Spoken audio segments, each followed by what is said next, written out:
Bonsoir Madame Pécresse. Merci de passer nous faire un petit signe. Asseyez-vous. Alors. Mais je voulais vous poser une toute première question. Bonsoir Twitch. On a eu beaucoup de gens qui nous ont regardés ce soir avec beaucoup de questions très intéressantes. On a des gens qui nous demandent si vous pensez que la campagne va se faire sur les réseaux sociaux auprès des jeunes, et qui nous disent Jean-Luc Mélenchon, Éric Zemmour, on les voit beaucoup sur Instagram, sur TikTok. Vous, on ne vous voit pas beaucoup. Pourquoi ? Comment ça se fait ? Parce qu'ils ont pris un vrai temps d'avance. D'accord, parce qu'ils s'y connaissent mieux peut-être en termes de numérique ? Ouais, ils ont pris un temps d'avance parce que nous, comme vous le savez, la primaire des Républicains, elle a eu en décembre. Tout à fait. Et donc, on s'y est mis en janvier. Donc ça fait un peu tard. C'est tard, ouais, c'est tard. Et je vois bien que j'ai un déficit, mais et j'en suis désolée parce que j'aimerais bien pouvoir converser de manière plus directe avec les jeunes. Et c'est vrai que c'est voilà, il y a un gros saut à faire. Mais merci du coup de m'inviter sur Twitch. Donc c'est dans votre tête. Qu'est-ce que vous avez pensé de cette émission ? Écoutez, je pense que c'était intéressant. Alors après, c'est vous qui l'avez regardé, donc vous allez peut-être me dire comment vous l'avez Est-ce que vous pas avez eu trouvé. l'impression de parler de fond ? On sait que parfois vous dites on n'a pas assez parlé du fond de mon programme. Oui, on a parlé quand même de pas mal de sujets, pas de tout évidemment, mais c'est d'ailleurs la vraie frustration, je vais vous dire, c'est qu'on parle quand même beaucoup, alors pouvoir d'achat et sécurité, mais ça manque de sujets qui me tiennent vraiment à cœur.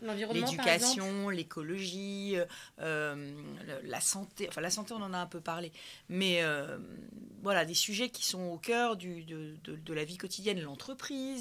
Voilà, on n'en parle pas assez. L'éducation, moi qui vous suis en campagne, vous en parlez souvent. Il y avait cette histoire de 6e de rattrapage, cette proposition que vous faites. Oui, mais les écoles totalement 100% autonomes, la possibilité d'avoir de complètement révolutionner la façon dont on enseigne, 1 million de jeunes qui vont devoir être formés au numérique avec en seconde le repérage des talents du numérique pour pouvoir les orienter. Enfin, voilà, des sujets comme ça, c'est des sujets dont on parle pas assez. Le soutien scolaire gratuit pour tous. Il y a quelque chose qui m'a marqué ce soir, c'est votre témoignage sur votre agression quand vous aviez une vingtaine d'années. Voilà, quand vous êtes rentré dans le sas d'un immeuble et puis il y a un homme qui vous a suivi.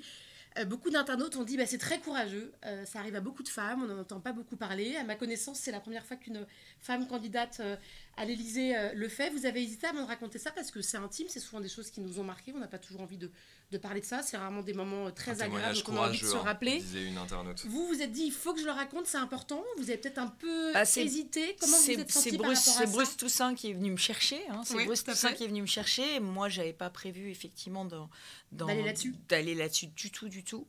Mais c'est vrai qu'en plus, c'est vis-à-vis de cette agression, d'abord j'ai mis du temps à en parler. Parce que ce qu'il faut savoir, c'est que quand on est agressé, et c'est un phénomène assez classique, en fait, on veut immédiatement tourner la page. On veut juste plus y penser. Et moi, j'ai un immense regret.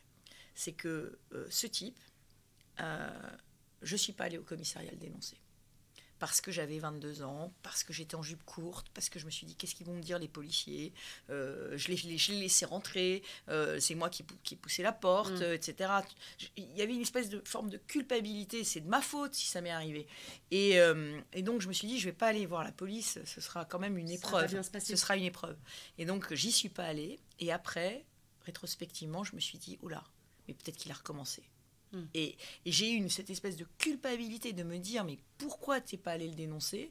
Et en fait c'était un mécanisme d'autodéfense, c'était vraiment je voulais plus en parler. Et je pense que beaucoup de femmes sont exactement dans cette situation là. C'est pour ça que j'ai fait des grandes campagnes dans le métro par exemple sur voilà, porter plainte. Un agresseur dans le métro, c'est un multirécidiviste. Le type, Vous l'avez dit d'ailleurs dans votre discours au Zénith, vous avez parlé des frotteurs dans le métro. Vous avez dit que vous avez été victime de ça. Je pense que toutes les femmes qui ont déjà pris le métro à Paris ont eu à vivre ce genre d'épisode. Oui, je racontais ça parce qu'effectivement, ça faisait partie de tout ce qui était, j'allais dire... Voilà, le sexisme ordinaire ou l'agression ordinaire, c'est plus que du sexisme, c'est l'agression ordinaire dans la vie des femmes. Ouais. Une question de fond rapidement. Anne Ousséon, c'était une internaute tout à l'heure qui nous posait une question quand vous avez parlé et que vous avez été interrogé sur le Mali. Vous avez dit, je crois avoir entendu, que vous estimiez qu'il fallait peut-être un jour revenir à quelque chose comme l'opération Serval, ce qui a fait interroger cette personne-là sur dire est-ce qu'il faut renvoyer des troupes au Mali ? Est-ce que des troupes françaises seront renvoyées au Mali si vous étiez au Sahel. président de la la République? Au Sahel, il y a toute une série de pays qui ont besoin de nous.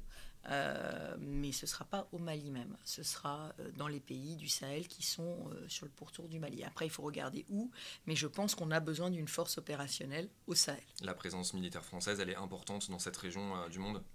Elle est très importante pour la stabilité de la zone. Il y a des coups d'État, on a vu encore au Burkina Faso, et puis les djihadistes sont là. Donc, mais il faut réinventer effectivement notre mode opératoire.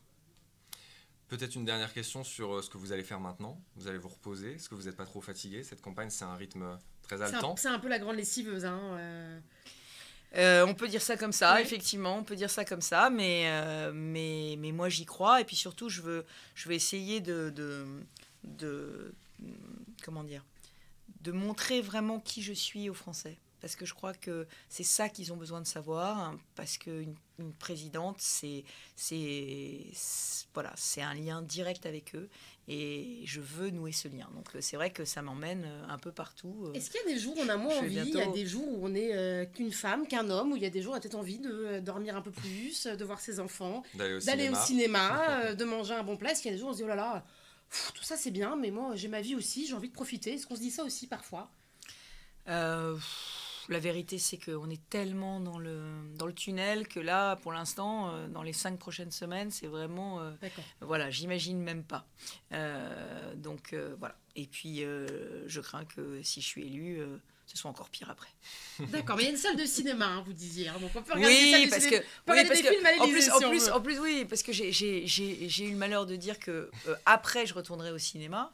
Et on a dit tout de suite, lapsus, etc. Non, parce que la vérité, c'est que il y a un temps entre le moment où je vais être élue présidente de la République et le moment où j'irai à l'Élysée. Il y a 2 semaines, il y a 2 ou 3 semaines, il y a 2 ou 3 semaines entre, je crois que la date de la passation, c'est le 14 mai. Oui, tout à fait. Donc en fait, entre le 17 avril, c'est ça le 17 ou le 24 avril? C'est le 24 avril. Le 24 avril et le 14 mai, il y aura un peu de temps.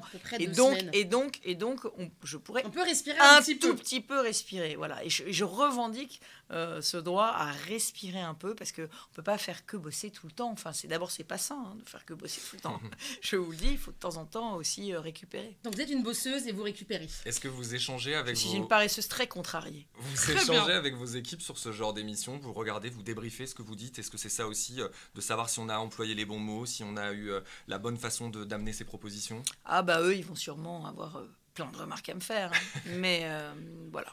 C'est difficile de se regarder après. Parfois, on voit tout ce qui va pas. Je me regarde pas. Vous regardez pas. Très bien. J'ai pas le temps. C'est les autres qui font ça pour vous et qui débriefent pour vous. Absolument. Merci beaucoup. Merci à tous. Madame Pécresse. Merci à bientôt. D'avoir accordé quelques minutes. Bonne soirée. À très bientôt. Soirée.